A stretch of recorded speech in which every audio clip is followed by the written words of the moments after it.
Yep.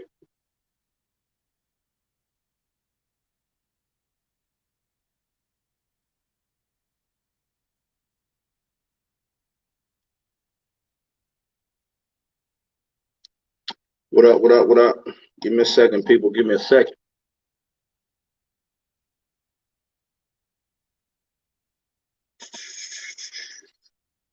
Still working on some stuff. I'm computer update.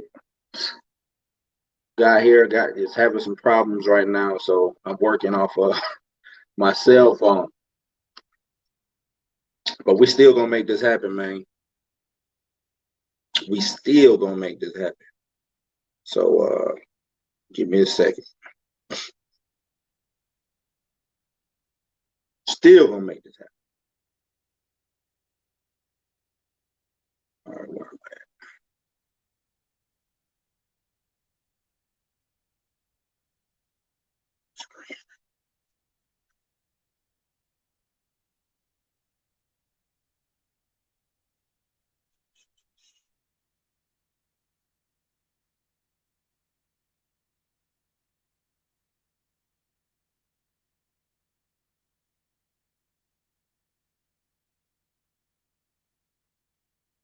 There we go.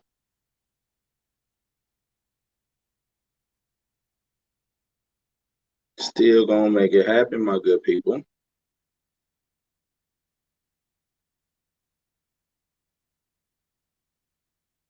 So bear with your guy. Bear with me. I needed that to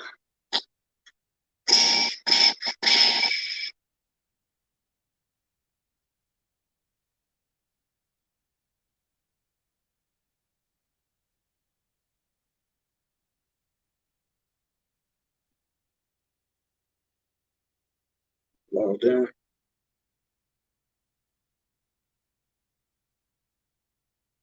Did not. Oh well. Let's get to it. Let's get to it.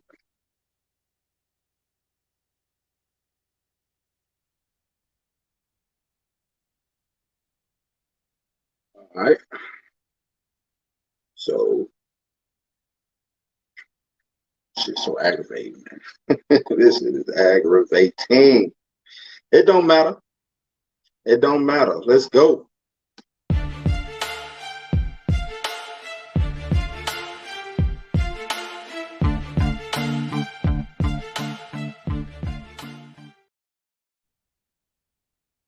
Yes, indeed. Yes, indeed. It is me, your host, Bluminati. Welcome y'all back to the house. Welcome back to Blues House, man. I'm working off my cell phone today. My computer is updating. I came back, computer update, you know what I'm saying? So I apologize. But I'm still gonna make it work because that's what I do. I make things work. So we're gonna make this thing work, man. Hold on, give me a second. Let me turn the sound, mute this joint. Boom. Like that there. All right. So, like I said, I'm still gonna make this work. Welcome to the house that Blue built. This is Blue's house. Bring you that good blurred entertainment daily at 5, and I still stayed on schedule, even with all the hiccups that I done had today, man. Still gonna bring it to you. So down in the description, if you like the channel, you can leave a tip, leave a message, whatever you need to do. If you like that channel, please support, like, subscribe, hit that notification bell. That's all stuck on my teeth. My bad, y'all. We're just gonna hop into it, man. Since I got technical difficulties, I was gonna try to give you a robust stream. Turn this down. I was gonna try to give y'all a robust stream today, but don't seem like I'm gonna be able to do that. I'm gonna just go through these topics and see how we can do, man. Let's see. Start with this. Boom. So Creed 3. Creed 3 has now got his director. That's right. Micheal B. Jordan will be helming, not only starring in the upcoming sequel to Creed, but he will also be directing. He'll be on the director's end. Now, I wonder if good old Sylvester Stallone is gonna come back, because I like the dynamic that him and Rocky have. So I would love to see that happen, that dynamic. So give me a second. Shit, that ain't gonna work.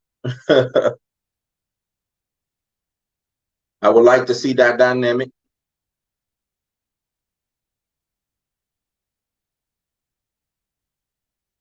No big deal. We're gonna make it work. We are gonna make it work.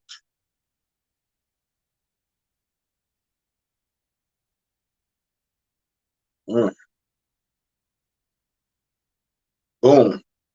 See, I told you we're gonna make it work. But yeah, I would love to see that dynamic of Micheal B. Jordan and Sylvester Stallone, because I really think that works. I really think that the dynamic between Adonis Creed and Rocky Balboa works. Him being his coach and all. I would like to see maybe I guess it'll still be kind of the same as what we had in part 2, but I wouldn't mind seeing Clubber Lane's son, or just having Clubber Lane be a part of it some kind of way, man. I think Clubber Lane was a real dope character, and we just didn't get a lot of him, man. But this is coming from Deadline. The article reads, Micheal B. Jordan ready to fight for new title as director of Creed 3.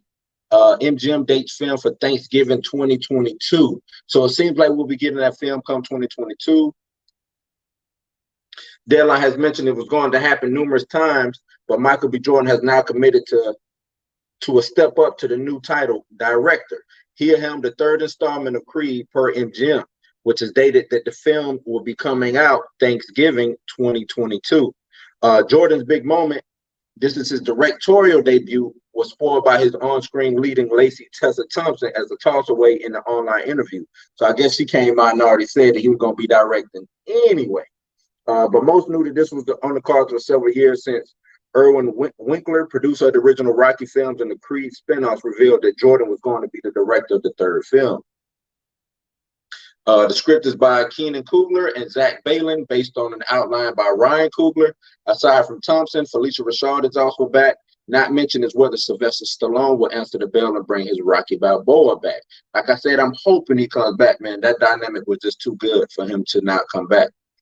Jordan has already shown he has the ring chops to play Apollo Creed's son, Adonis Johnson, and he has been learning from some of the filmmakers in Ryan Coogler and now Denzel Washington, who was directing Jordan in Journal for Jordan, a fact-based drama about First Sergeant Charles Monroe King, who was killed in action in Baghdad. and the journal he wrote for his son how to live a good life despite not having his father to guide him. That film is currently shooting in New York for Sony Pictures. Damn, that sounds kind of dope. That sounds like a dope movie that's coming, man.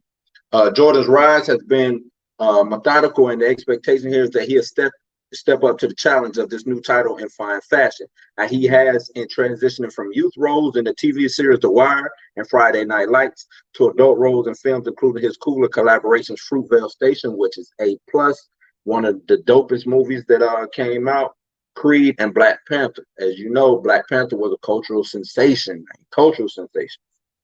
As an actor, he launched into a new franchise at Amazon as part of the colossal movie TV multi-platform deal he made there with the adaptation of Tom Clancy's Without Remorse. I showed that trailer earlier. You can go back and watch it. It still should be up. That trailer was dope, real dope trailer, which comes out April 30th. So that's right around the corner, man. That's right next month. You'll be getting that film from him. A Chardoff Winkler production. Creed's 3 producers include Erwin Winkler, Charles Winkler, William Chardoff, David Winkler, Jordan Glickman, Jordan and Ryan Coogler in association with Proximity Media. Executive producers include Adam Rosenberg, Sev Ohanian, Zinzi Coogler, and now the quotes. Michael DeLuca, MGM's film group chairman, and Pamela Abdi, MGM's film group president. Michael's vision for Creed 3 is incredible, exciting, and will undoubtedly be an important contribution to the canon of this storied franchise. We're thrilled to bring his directorial debut and share this next chapter in the Creed story to theaters next year. So, like I said, man, this is gonna be I think it's gonna be dope. I think it's gonna be a great movie. I'm waiting for it. It's good to see him being not only in front of the camera, but we get to see Michael Jordan behind the camera also. Michael B. Jordan says directing has always been an aspiration, but the timing had to be right. Creed 3 is that moment, a time in my life where I've grown more sure of who I am, holding agency in my own story, maturing personally, growing professionally, and learning from the greats like Ryan Coogler, most recently Denzel Washington, and other top-tier directors I respect, all of which sets the table for this moment. This franchise, and in particular, the themes of Creed 3 are deeply personal to me. I look forward to sharing the next chapter of Adonis Creed's story with the awesome responsibility of being its director and namesake. So, big words, man. Big words, big words. The films of Sylvester Stallone's Rocky franchise have always been important to me and my family. It was an honor to help bring the Creed franchise to life with Sly, Michael, and Tessa, and Irwin, and all the creatives parties involved. I couldn't be more thrilled to see Mike in the director's chair and on the third installment. The team of Proximity and I are excited about the story Keenan and Zach have crafted and can't wait to help bring it to life, stated producer Ryan Coogler. So Ryan Coogler, who, as previously stated, is going to be producing on this, not directing. This will be him, as we said, by Michael B. Jordan. You know what I'm saying? And as you see in the picture, he's primed, ready to go. So, yeah, let's go, man. Creed 3 will be released theatrically in the U.S. via MGM's distribution and marketing joint venture, United Artists, releasing on November 23rd, 2022. So, like I said, that'll be good Thanksgiving fare. Everything should be up and running, moving and popping around that time. So we should be good. Movie theaters should be packed. Everybody should be either vaccinated or you know what I'm saying, feeling safe, having safe practices and stuff like that. So I expect this to be a big film, especially around Thanksgiving. The Creed series has already garnered around 400 million at the global box office, and I'm pretty sure that's real good because it probably doesn't take that much money to make these films. Not really. You know what I'm saying? This isn't like a superhero, major CGI type situation. This is just basically a guy and his camera inside the ring getting you good shots. You know what I'm saying? So, yeah, man, I'm excited for it. I'm a real big fan of. Grew up watching all the Rockies. Even that lame Rocky, what it was, Rocky 5 with Tommy Gunn. just, you know what I'm saying, just really enjoyed all of it, man. I think the story is dope. Just having that underdog mentality, and then you got Creed. Uh, and I don't think he was the underdog. He just needed to find out who he was. You know what I'm saying? He was chasing the ghost of his father. So I think that's a dope story because all these underlying issues that come along with that, man, having big shoes to fill. You know what I'm saying? So real dope, man. Real dope. I'm glad that we're getting that. Real glad that we're getting that. So boom. Let's keep it going. Oh, snap. Let's keep it going. Let's keep it going. My bad. Give me a second, y'all. Oh, nope. Like I said, technical difficulties, man. Technical difficulties.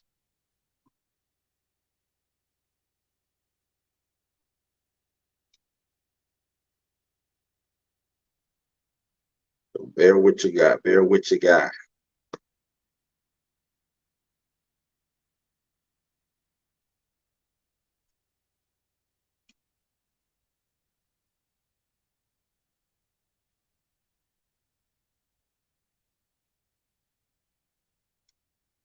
Just do it like that. So, like I said, coming up next, let me stop sharing this joint. Is boom. Okay. She-Hulk, Moonlight, She-Hulk, however which way you want to say it. They have been confirmed to start filming in a few weeks. Which is dope. Marvel is hitting us upside the head major, man. They coming with it. You know what I'm saying? If y'all know anything about, oh, wrong one. Shit. My bad. I'm sharing the wrong joint. Why did that come up? Yeah. See, working on something different, man. Y'all gotta bear with me. Bear with me.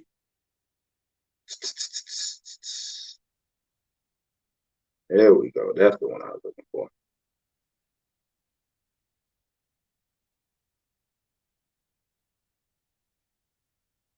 What are you talking about? Kansas. Oh man. We having issues, my guys. Having issues. Let's try this again.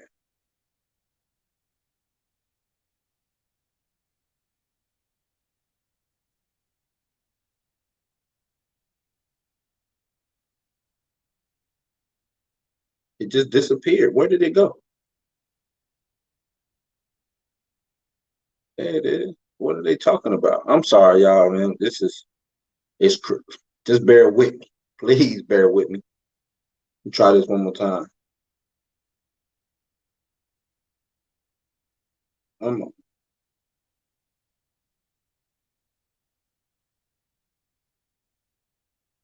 Boom. Is that it? We working now? There we go. Yeah. Tripping. So, like I said, She-Hulk Moonlight has been confirmed to start filming in a couple weeks. This is coming from comingsoon.net. It says She-Hulk and Moon Knight start filming in a few weeks. In a recent interview with the Companion Movie Studios, President Kevin Feige revealed a new production update for two of Disney Plus's highly anticipated MCU shows, She-Hulk and Moon Knight. Feige confirmed that both shows are scheduled to begin filming soon, with She-Hulk going into production first and then be followed by the production start of Moon Knight after a week. Okay, so She-Hulk will start up a week ago by Moon Knight to start up. So basically, they'll start up around the same time. So that's good. That way, I'm assuming they're doing that so they can go ahead and just have this content ready to go whenever the rollout is ready. So that's a plus. You know what I'm saying? Am I stuck? Don't tell me I'm stuck. No.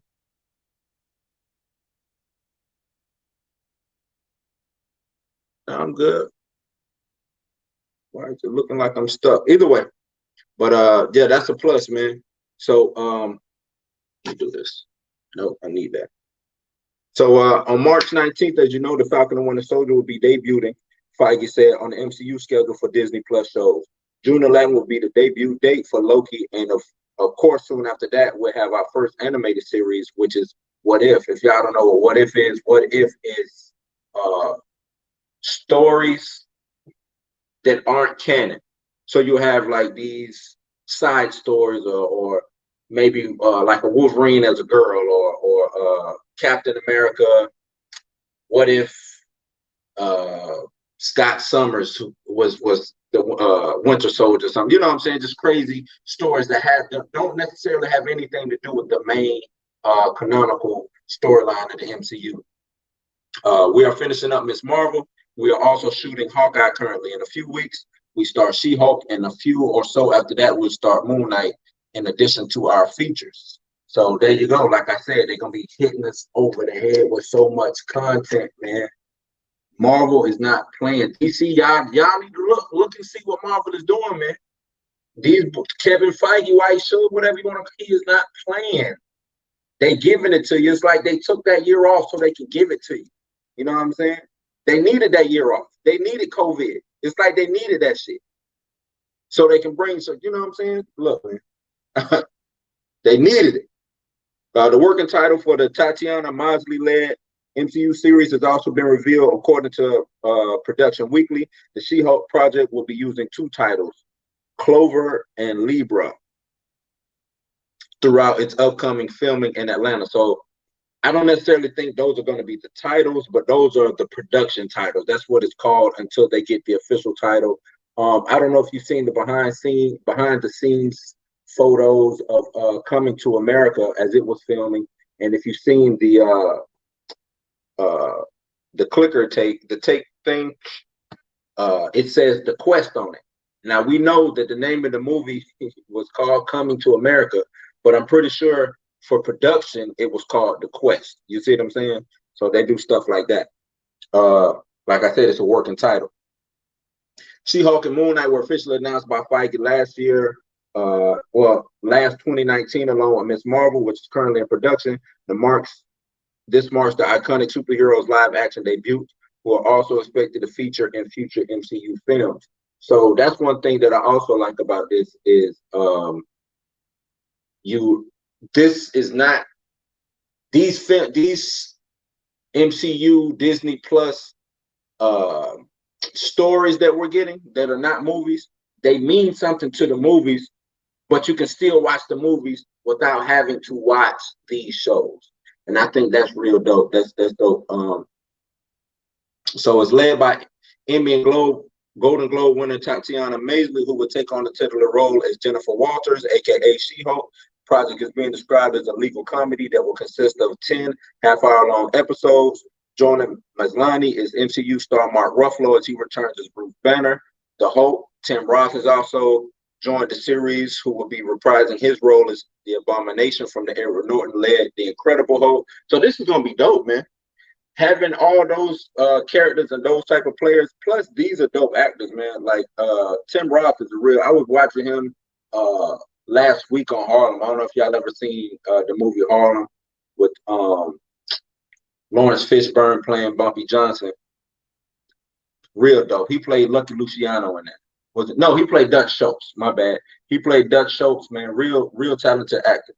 The Moon Knight series is being written and developed by the Umbrella Academy's Jeremy Slater, with episodes set to be directed by Egyptian filmmaker Mohamed Diab and synchronic duo Justin Benson and Aaron Moorhead. Golden Globe winner Oscar Isaac has joined the project to portray the titular role of Mark Spector. Joining him is Academy Award nominee Ethan Hawke, as reported, has been cast as the villain. So yeah, man, this is dope. This is gonna be real dope. I'm expecting a lot from these shows. It seems like we're getting. That's the thing about Marvel. They don't give you like one type of show. Like we just had WandaVision. Hell, even with the movies. But I'm gonna stick to WandaVision. Well, WandaVision, we just got a show. Basically, if you want to call it like a mind melding thriller or something like that, it wasn't you know what I'm saying. at its core, it's an MCU show, but it encompassed so many other things, man. That's what was dope about it. With Falcon and the Winter Soldier, we probably get a spy film or something of the sorts. You know what I'm saying? And then with what's next, Loki, we'll probably get a heist movie, like a actual time heist movie or something like that. Miss Marvel might just be a fun high school type, you know what I'm saying, young coming of age type TV show. And then, like you said, with this She-Hulk, we're getting a legal dramedy probably. And Moon Knight, who knows with Moon Knight, because Moon Knight is just crazy anyway, right? So who really knows, man? But that's dope. I'm really, all this Marvel stuff, man. It's just dope. It's just dope with all this Marvel stuff, man, because for us to get so much content, man, and especially dope for us content creators, because we're gonna have so much stuff to talk about. You know what I'm saying? Like, the well will not run dry when dealing with this Marvel stuff, man. And if the rumors are correct with the stuff with DC, we might have some DC stuff too that we can get behind, man. So let's go. So sticking with the MCU, we have Falcon and the Winter Soldier. Now, what I want to talk about is the expectations. Do you think it's going to be a good show? Excuse me. Bring it up. What are you expecting from it? What questions do you have coming into it? Stuff like that, man. Bring it up. It is weird working the way I'm working. I'm telling y'all, man, this is weird. And for some reason, I stopped working over here. But either way, yeah, Falcon and the Winter Soldier. So the expectations, what are your expectations going forward? Do you think it's going to be a good show? I'm excited for it. I don't know who all else is excited for it, but I'm real excited for it. Boom, bring this up. So this is one article I was reading earlier. And it says Falcon and the Winter Soldier may totally change how fans see MCU heroes. It says Captain America may be retired, but the spirit of what he stands for in the MCU lies with his friends Sam Wilson and Bucky Barnes. However, the modern world doesn't have a lot of room for old ideals, as the duo will soon find out in Disney Plus' Falcon and the Winter Soldier. The show promises all of the things that made Cap's films great, but may also start knocking on the doors of themes that the franchise has never had the chance to delve into. For years, viewers have seen their favorite characters take down bad guys or eliminate targets without spending much time dwelling on it. But that could change in Falcon and the Winter Soldier. So my guess is from that is, you know, they never really operated within the Sokovia Accords, stuff like that, other than being fugitives, right? We got them as being fugitives in Civil War, but after Civil War, Thanos, right? So now we will get to see these characters operate within the Sokovian Accords and how they can maybe work around certain things, stuff like that, or just dealing with the mental traumas of being snapped away or just being a superhero. I think that should play a big role in a lot of these things, like the mental trauma, the PTSD of being a superhero. Not like Wanda's grief, but this would, you know what I'm saying? It's a whole nother grief. It's a whole nother thing. It's just like being in the military, right? The PTSD that you develop being away from your family, you going out here every day facing these threats. And some of these threats aren't like regular, you know what I'm saying? Some of these threats is world-ending, catastrophic, apocalyptic threats. Like think of having to face somebody like Thanos, and you just regular Sam Wilson who just got a book bag with wings on your back. You know what I'm saying? It's wild, man. It's wild. So I think when dealing with stuff like that, man, it really matters. But let me continue reading on with this. It says Falcon and Winter Soldier's trailers have shown Sam having reservations about taking up the mantle of Captain America, and one of the possible reasons is because of his past.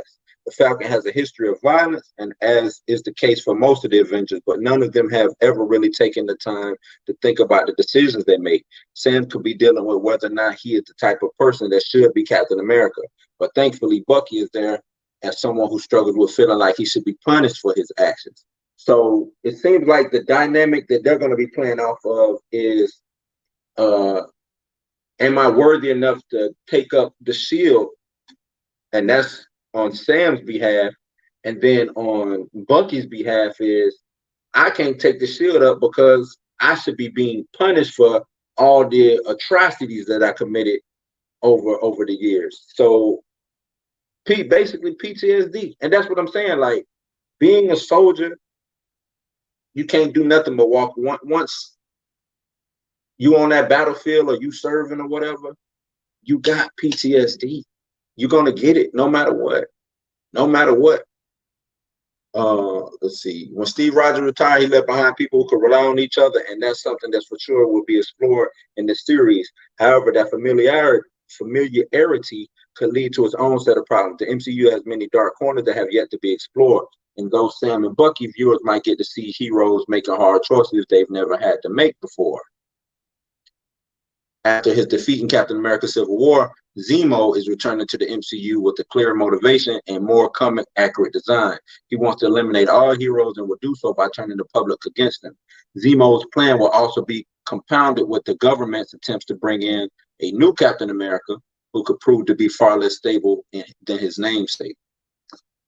The Falcon Winter Soldier will throw everything at the heroes and force them to work together to maintain the people's trust in heroes and themselves. The choices they make will call into question what it truly means to be good, and that won't stop them from helping the people they care about and saving the world. So there you have it, man. Basically, it seems like it's going to be one of those shows to where we already know Baron Zemo hates superpowered people because of what happened in Sokovia. So now, and we don't know what happened during the blip, right? We don't know what happened during the snap. Did Baron Zemo get snapped away, or was he still here while all the heroes was gone? Was he here putting together his cabal, so to speak, or getting up his, you know what I'm saying, getting his criminal associates together, so to speak, you know what I'm saying? So yeah, it's then adding U.S. agent who was supposed to take over as Captain America as deemed by the government, because you know how the government is. They don't want a black man to be the face of the government, because that's what I think. I think that's what this is going to really be about. They don't want not Bucky. They don't want the Falcon to be Captain America because he's black. He's not blonde hair, blue eyes. He's not that of what would be the face of America, so to speak. You know what I'm saying? And I think that's one of the big harsh realities that they're probably gonna venture into it. It's like they said, dark corners of the MCU. We haven't seen race play any part of the MCU yet. And I think you start playing that up, and then you introduce me. I know we keep talking about mutants, but to me, mutants is the representative of racism in comic book land. You know what I'm saying? Sure, they still do,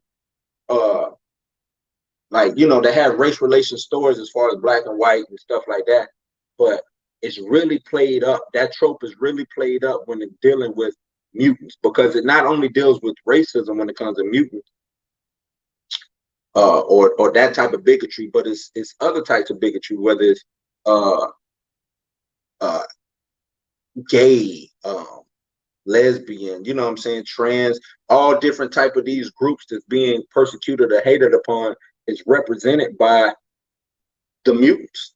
You know what I'm saying? So I think that's going to be played up. Like I said, U.S. agent is representing the quote unquote American ideal, but we all know that America is not perfect and it has a lot of flaws. And I think that's what you're going to get from the U.S. agent, the flaws of America, right? You're going to see that unstable guy, not Captain America, something totally different. You're going to see all that, but the government wants that. And I think we're going to be playing, it's going to be like a political thriller, so to speak. We're going to get that, probably get a lot of Globetrotter, maybe them on the run. I think in one of the trailers you've seen Baron Zemo and Falcon and the Winter Soldier actually working together. I wonder what's that going to be about. But yeah, it seems like it's going to be dope, man. It seems like it's going to be real dope. There's another article I came across. It says every key theory ahead of Falcon and the Winter Soldier. And the reason I want to go through this is because some of these theories is real dope, and I would like to kind of expound on them or give my thought on it. It says every key theory ahead of Falcon and the Winter Soldier. After WandaVision proved to be a hotbed for MCU theories, what kind of wild predictions are out there ahead of Falcon and the Winter Soldier's premiere? So the first prediction is Steve Rogers will appear and possibly die. Steve Rogers. Now, what are we talking? Old man Steve?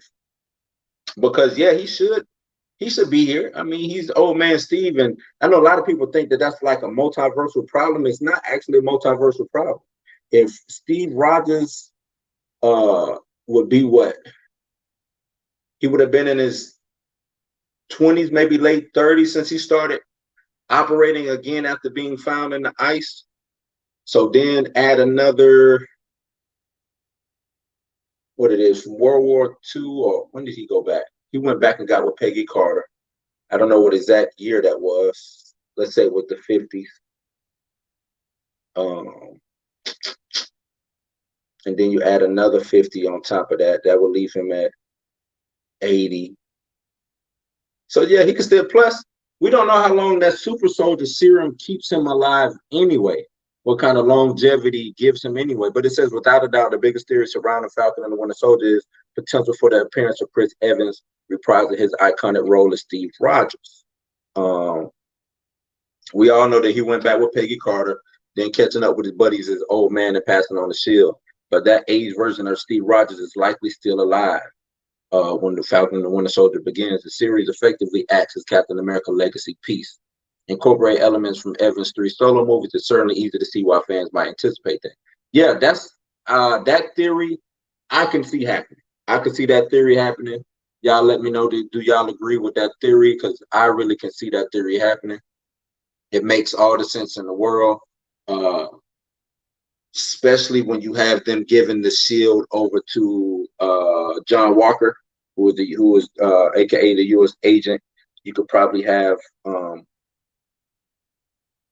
Steve, after that happens, probably have Steve Rogers come in and just reassure Falcon or the Winter Soldier, or probably both of them, that just continue doing what you do, because, you know what I'm saying, sooner or later that shield will come back to you, because they already know that old John Walker just, he ain't worthy to have it, man. So I could see that happening.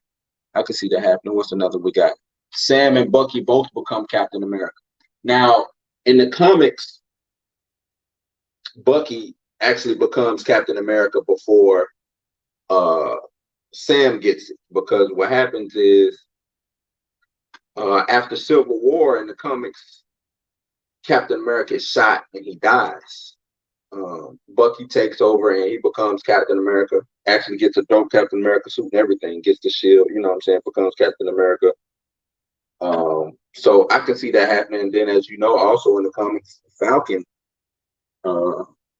becomes Captain America after Steve comes back, but he is de-aged, right? So Steve comes back, he's de-aged, and he can't be Captain America anymore. So Falcon takes up the mantle. So I could see them both trying out the shield. I guess that's what they're trying to say.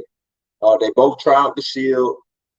You know what I'm saying? But the question is, Bucky is a super soldier. Falcon isn't. He is just a regular human being. Like, he can't.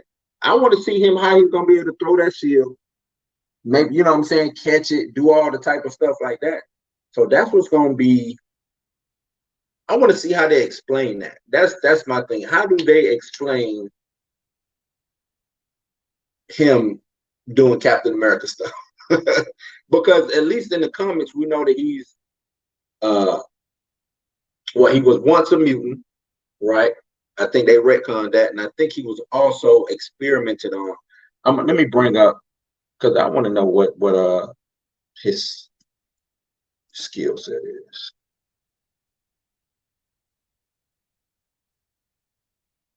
How do they explain, or what his powers is in you know what I'm saying, in the comics, so to speak. Let's see if I can pull this up. Like I said, I remember because he was once a mutant, and he's no longer a mutant. They retconned that. You know what I'm saying? He had the power to talk to avian, basically birds or whatever. So this says here, his abilities are expert bird trainer, skilled hand-to-hand combat, and the martial artist, aerialist, and acrobat, flight via winged harness, proficient tactician and strategist, empathetic and telepathic link with all birds. So I wonder if they're keeping. Now this is from the comics. This isn't the MCU, Sam. This is from the comics. Let me see. In earliest appearances, Wilson exhibits close bond with his bird Redwing, which confirmed as being telepathic linked by Professor X. Like I said, in the comics, he was deemed a mutant. The Red Skull later reveals that he had used the Cosmic Cube to create a supernormal mental link between Sam and Redwing. Falcon later recalled the experience, stating it hurt like hell being mentally fused with the Falcon, able to see through his eyes. Wilson eventually revealed that he was able to extend his empathic link. I'm always psychically connected with Redwing, but through concentration. I've recently tapped into another ability. I'm able to link up with other birds. I have over 6 billion pairs of eyes in the United States alone. He used this ability to quickly search New York City when the criminal Scarecrow kidnapped 2 children, as well as to spy on Senator Dale Rusk, actually the Red Skull in disguise, and Henry Peter Gyrick. Now, that's a character I would like to see them bring into the MCU. Peter Gyrick, or Henry Peter Gyrick, whatever you want to call it, Gyrick. He's also apparently able to access the memories of birds and see things they had witnessed in the past, which makes it difficult. Although birds have a different concept of the passage of time, which makes it difficult for him to know when any events they witnessed occurred. Wilson is a skilled hand-to-hand combatant, having trained with judo and karate by Steve Rogers. Wilson is also highly skilled in the use of Captain America's shield. So that's just, I mean, but that's not telling me how he'll be able to be strong. Like I said, at one time he was a mutant, but they retconned that shit. So we'll see, man. We'll see. Like I said, we'll see. We'll see. Let me get back into this. All right. What's the next one? Next one is the government is the true enemy. Ain't that always the issue? Isn't that always the issue? So I won't even say that, nah, the government ain't the enemy. It's always, we just got that from WandaVision, right? Because the government, some kind of shady entity is always involved with the government. It's always not enough oversight, you know what I'm saying, when it comes to these shady governmental agencies. It's always like that, man. Not to talk bad about the government, but y'all know. Y'all know. So that theory, I'm 100% behind.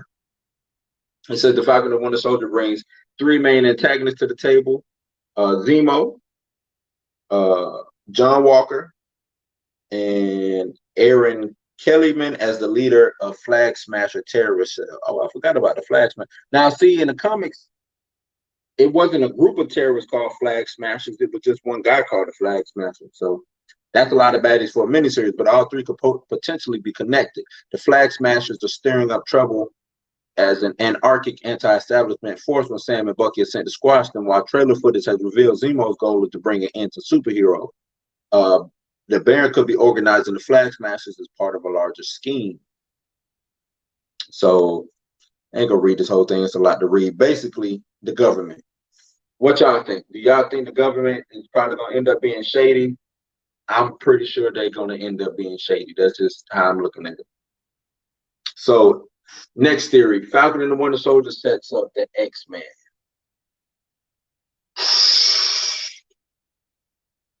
I don't want to get my hopes up with this mutant and X-Men stuff. It's a lot of leaks floating around talking about Omega Red showing up. Also, it seems like they might be in Madripoor, which is a hunt associated with Logan, aka Wolverine. Plays a big role in a lot of X-Men and Wolverine comics. So we'll see, man. I'm 50-50 on that. I'm not gonna get my hopes up. They killed what could have been the perfect setup with WandaVision. So who knows, man? Who knows? It says now that the X-Men rights are back with Marvel, it's only a matter of time until mutants make their way into the MCU. Given Scarlet Witch's connection to Magneto, many suspected that WandaVision will make their first step into that journey. But MCU's Disney Plus debut made no effort whatsoever to build towards the arrival of the X-Men. Y'all was trash with that, man. Even with that fake ass Evan Peters, what was his name? Ralph Boner joint. Like, nah, man, that was kind of whack. But it says earlier 2019, Marvel fans were clamoring for Falcon and the Winter Soldier. Set photos showed the introduction of Madripoor in the MCU. This fiction, like I said, this fictional location is a comic book favorite and a one-time home of a certain Wolverine. Trailers also appear to include Madripoor, and while this may be nothing more than an Easter egg, it's odd to include a locale so entwined with the X-Men, if not to begin setting up the X-Men. Not only did Wolverine once dwell on this Asian island, but he found a lover there, a woman by the name of Tiger. Rumors claim Tiger herself could be played by Miki Ishikawa, who has been cast for the Falcon and Winter Soldier in an unspecified role. While it's unrealistic to expect Logan himself to rock up alongside Sam and Bucky, the MCU's next TV show could certainly lay the foundation for his presence. Now, I think that'd be dope, and I say, why not? But I'm also going to be 50-50. I'm 50-50 on that, man. I do not know, man. I don't trust it. I just don't right now. I don't trust. I don't trust it. Not that I don't trust Marvel or Kevin Feige, anything like that, but I do not trust my own. You know what I'm saying? I don't want to get my expectations up. I know a lot of people got hurt by WandaVision. I was semi-hurt. I got cut. You know what I'm saying? Put a little Band-Aid on it. But I don't want to get my expectations up and get hurt or be let down. Let me say that. Because like I said, a lot of people were let down by WandaVision. So I'm going to just watch. I'm going to still get my theories. You know, I'm going to join in. But I just think it's 50-50 with the X-Men. But it would be right for them to do that. It says Falcon and the Winter. This is the next theory. Falcon and the Winter Soldier steps up to Thunderbolts. Now, if y'all know anything about Baron Zemo from the comic books, he came back and became a hero, so to speak.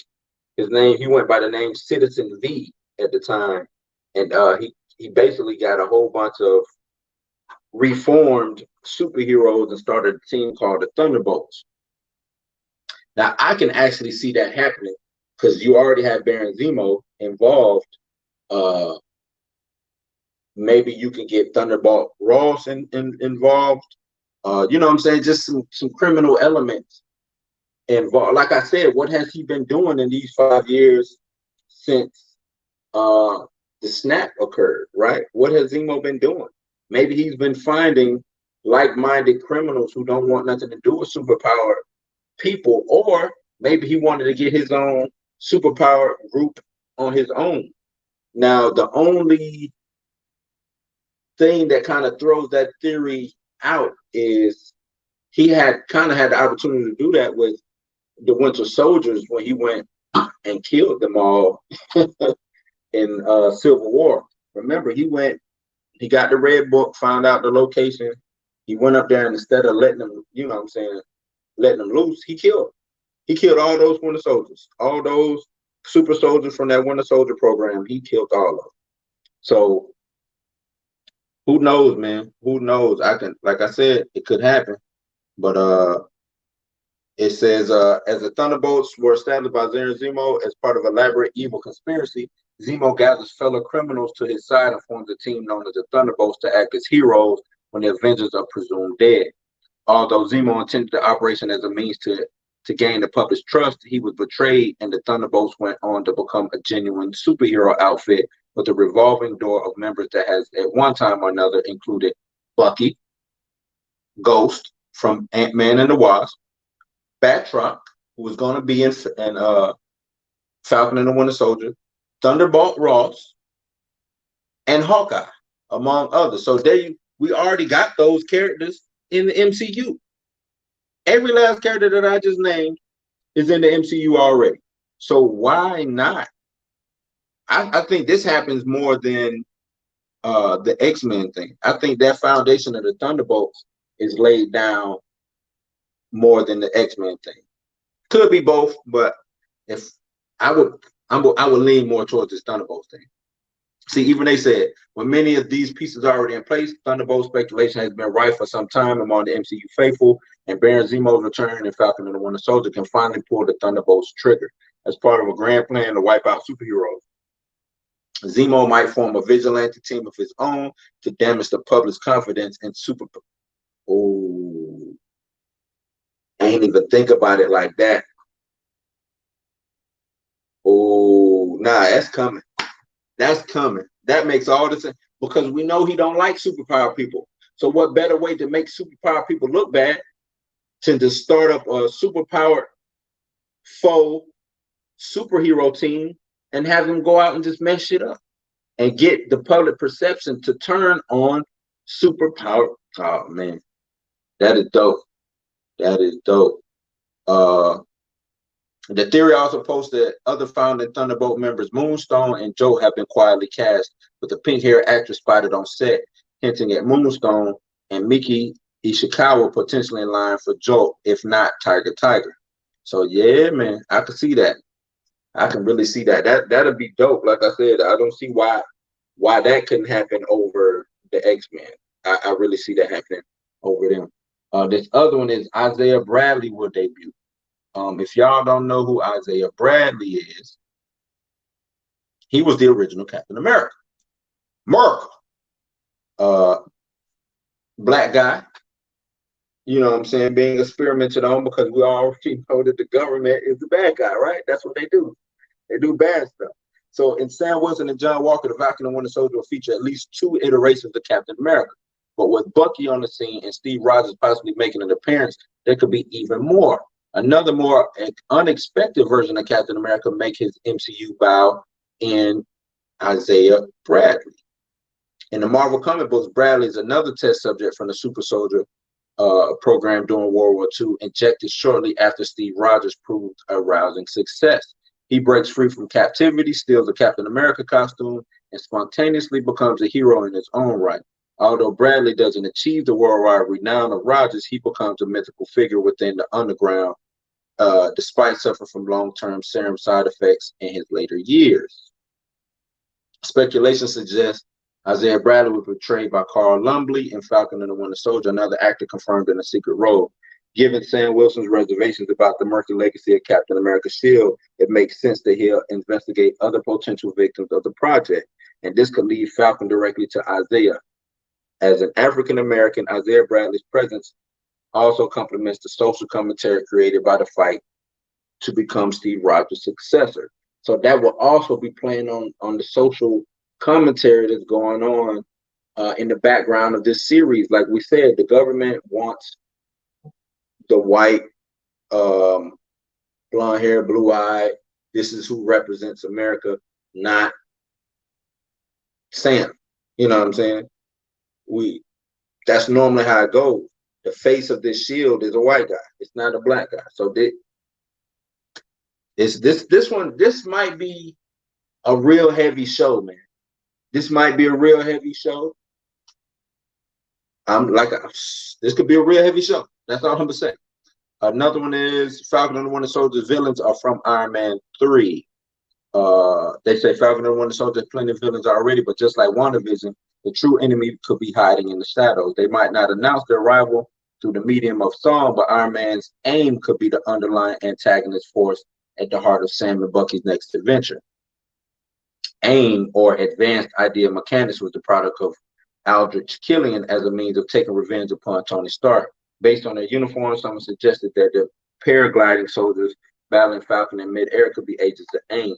Reformed after the events of Iron Man 3, footage shown to Disney shareholders hinted at a modern day revival of the Super Soldier program. AIM are exactly the kind of villains who would be interested in such devilish studies and could be aligned with the authorities in Falcon and the Winter Soldier. I could see that happening. Because you know what? Another thing is, too, if y'all don't remember the first Ant-Man, who was the person behind getting the Hank Pym, the Pym particles? Remember they had the buyers and all of that? I wonder if they're going to try to incorporate anything from that. Now, the rumor has it that was Norman Osborn, from Spider-Man, from the Spider-Man mythos. But I could see AIM. I could see AIM doing that thing, man, coming in and, I guess basically playing the big baddie. If not, because why not? Because with every government agency, it's always a government contractor, a Department of Defense contractor that's also involved, right? One cover up after another. So I could see AIM having something to do with maybe making the U.S. agent the next Captain America. You know what I'm saying? They're the ones who did the experiment. I can see that happening. And whatever the government agency is, taking over from there, right?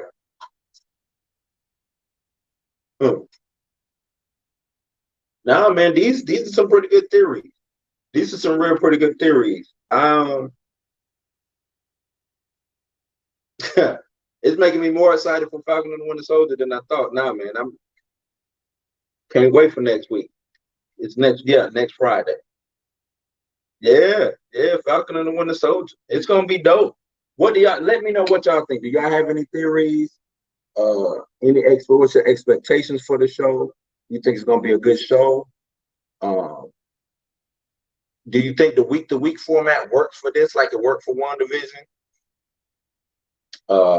The guy who plays Backtrop, the Leaper, says that actually it would probably be more theories than what WandaVision gave us. So content, man. Be ready. It's gonna be content. You're gonna see a lot of stuff on the interwebs, a lot of rumors, a lot of conspiracy, all of that, man. I'm excited. So yeah, that's my show, man. Like I said, I appreciate y'all joining in. Hit that like, hit that subscribe, that notification bell. As you see, I'm working on some makeshift. I got my phone right here, and over here, I know y'all can't see it, but I'm on this laptop. Not the best thing in the world, so it looks kind of weird because I'm looking down trying to do all this stuff. I don't have my dual screen rig up and running right now. It's updating. I thought I updated it last night, but I get back and it's still updated. You know what I'm saying? Whatever, though. But we made it work. We made it through. That's right. Blues House, baby. Welcome to Blues House. I appreciate y'all hanging with me, man, out my house guest. You ain't got to go home. Nope. You ain't got to go home. But you got to get the hell up out of here, man. That is my time, and I am out. Look at me. I'm picking up the wrong mouse. I am out, man. Y'all enjoy y'all day.